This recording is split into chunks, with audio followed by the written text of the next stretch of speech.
Hello, हाय, नमस्कार. कसे आहात सर्व? मस्त आहात ना? मस्तच राहा. सर्वप्रथम सर्वांना माझा नमस्कार आणि सर्वांना श्री स्वामी समर्थ. तर चला, आज हे तुम्ही बघून समजलाच असाल की आज आपण साबू तांदळाची खिचडी बनवणार आहोत. तर चला पाहूया रेसिपी आपण कसं बनवतो ते. तर हे बघा, इकडे मी साबू तांदूळ भिजत घालते आहे. तर आपल्याला सकाळी रोज नाश्त्याला काय बनवायचं त्याच्यासाठी ही रात्री मी साबू तांदूळ भिजत घातले.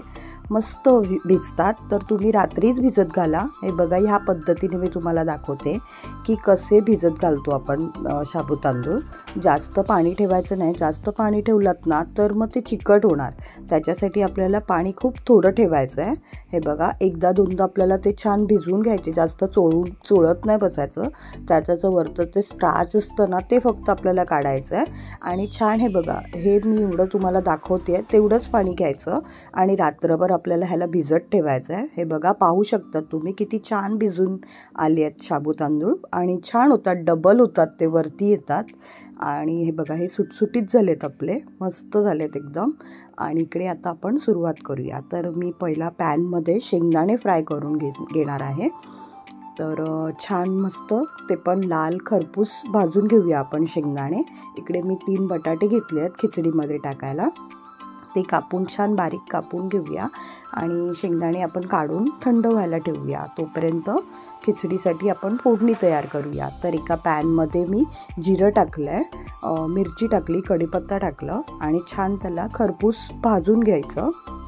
फोडणी आपली मस्त भाजून आली आहे आणि मग जे बटाटे होते ते बटाटे टाकून छान परतून घ्यायचे त्याला. असे पण बटाटे वापरू शकता किंवा तुम्ही कुकरमध्ये उकडून पण बटाटे टाकू शकता त्याच्यामध्ये. पण असे बटाटे आम्हाला आवडतात म्हणून मी ह्या पद्धतीने करते. माझ्या पद्धतीने नक्की करून बघा, छान होते खिचडी, मस्त लागते. आणि इकडे आपण शेंगदाणे बारीक करून घेऊया. मी ह्याची साल वगैरे काही काढली नाही आहेत. तुम्हाला काढायचे असतील तर नक्कीच काढा. आणि मी छान त्याचा कूट करून घेतला आहे शेंगदाण्यांचा. हे बघा, इकडे आपले बटाटे शिजत आले आहेत. तर आपल्याला त्याच्यामध्ये मीठ टाकायचं आहे. थोडंसंच मीठ टाका. त्या बटाट्याला पण थोडीशी चव आली पाहिजे म्हणून थोडंसं आपल्याला त्याच्यामध्ये मीठ टाकायचं आहे. हे बघा, किती सुटसुटीत आपले साबू तांदूळ भिजले आहेत ना, छान भिजले आहेत. तर आपण ते टाकून घेऊया बटाट्यामध्ये. आणि हा जे शेंगदाण्याचा कूट होता तो मी मस्तपैकी त्याच्यावरती टाकला आहे आणि मीठ टाकलं आहे थोडंसं.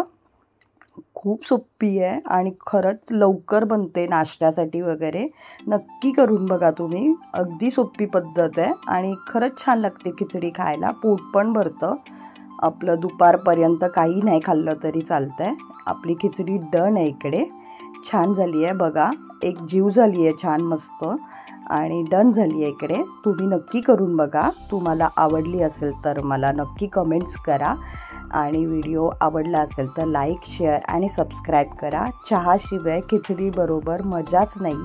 तर नक्की चहा पण पिया त्याच्यासोबत आणि मला नक्की सांगा कशी वाटली तुम्हाला खिचडी. तर थँक्यू आणि सर्वांना श्री स्वामी समर्थ.